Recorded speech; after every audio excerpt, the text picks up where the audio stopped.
మనందరినీ భవిష్యత్తు మీద ఎన్నో ఆశలు కల్పించి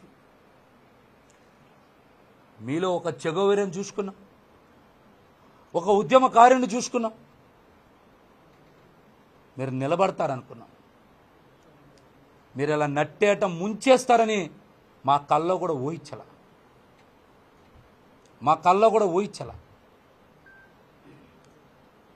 యువత భవిష్యత్తుకి మీరు అండగా నిలబడతారనుకున్నాం. మా కళల్ని ఇలా కాల రాసేస్తారని తెలిస్తే మీతో ఎందుకుంటాం?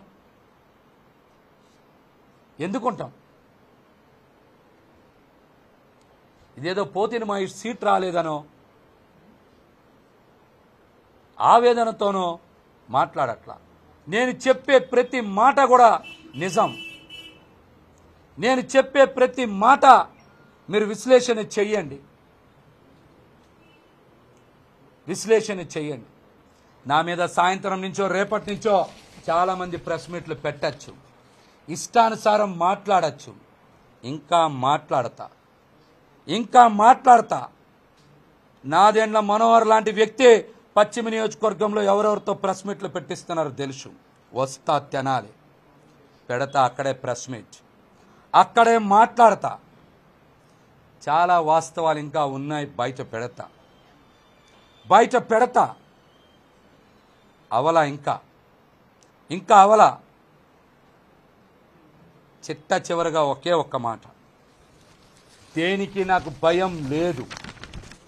నేను చెప్పేయన్నీ నిజాలే అని నేను సంపూర్ణంగా నా గుండె మీద చెయ్యేసుకొని చెప్పగలను.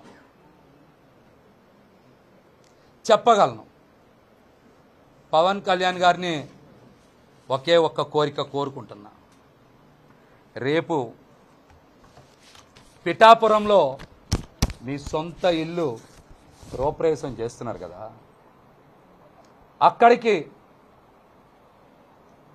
మీరు అన్నా లెజినోవా గారితో రావాలి, గృహప్రవేశం చెయ్యాలి. నెల రోజుల పాటు ప్రచారంలో పాల్గొనేలాగా మీరు ఏర్పాట్లు చెయ్యాలని నేనైతే మనస్ఫూర్తిగా పవన్ కళ్యాణ్ గారిని కోరుకుంటున్నా.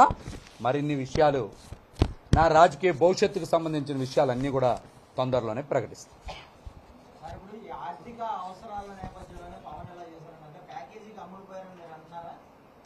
తెలుస్తాయి మీకు, అన్ని ఆధారాలతోనే ఇస్తా. మీకు అన్ని ఆధారాలే బయట పెడతా. అప్పుడే ఎక్కడ, రేపు ఒక్కరోజే కదా ఉగాది ఉంది, అవగానే మళ్ళీ మాట్లాడతా. మీ రాజీనామా పవన్ కళ్యాణ్ గారికి దృష్టికి తీసుకుని వెళ్ళారా, ఓన్లీ మెయిల్ ద్వారా పంపించారు? నేనైతే రాజీనామాని పంపించాను.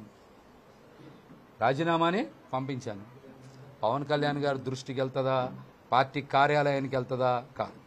జనసేన పార్టీయే వాట్సాప్లో నడుస్తుంది. నేను కూడా వాట్సాప్ ద్వారానే పార్టీ వర్గాలకి పంపించాను.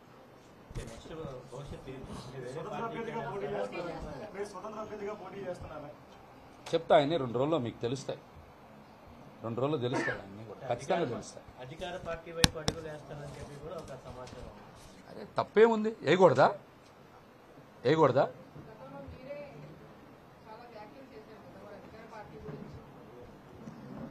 రోజు అందరికి చెప్పే సూత్రమే, మా రాజకీయాల్లో శాశ్వతవేత్తలు శాశ్వత మిత్రులు ఉంటారా?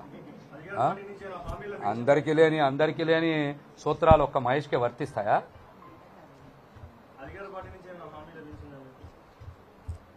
నిస్వార్థంగా నిజాయితీగా జనసేన పార్టీకి పనిచేస్తే మాకేం లభించింది? విజయ్ గారు ఏం లభించింది?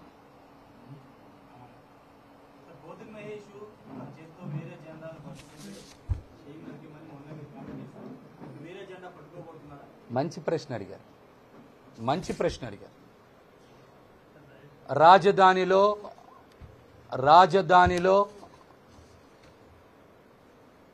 ఇందాకే చెప్పా, మీరు ఆ మాట మళ్ళీ చెప్తున్నా. జనసేనని రాజధానిలో నేను బతికిచ్చా. పవన్ కళ్యాణ్ గారు నన్ను చంపేశారు.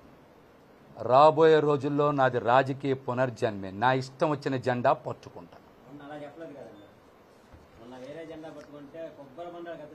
అదే చెప్పా, ఇప్పుడు రాజకీయాల్లో మమ్మల్ని చంపేసిన తర్వాత పునర్జన్మలో మాకు నచ్చిన పని చేస్తాం.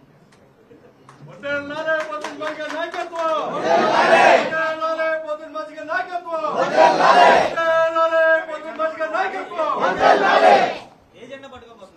అన్నీ తెలుస్తాయి 2 రోజుల్లో. 3 జెండాలు మోసారు నిన్నటి వరకు అందరు. ఇంకేమో పెద్ద మ్యాటర్ ఏముంది, అంత ముందో 3 మోసాం, 6 మోసాం. ఇంతకన్నా ఏం మోయాలి? ఇంతకన్నా ఏం మోయాలి ఇంకా?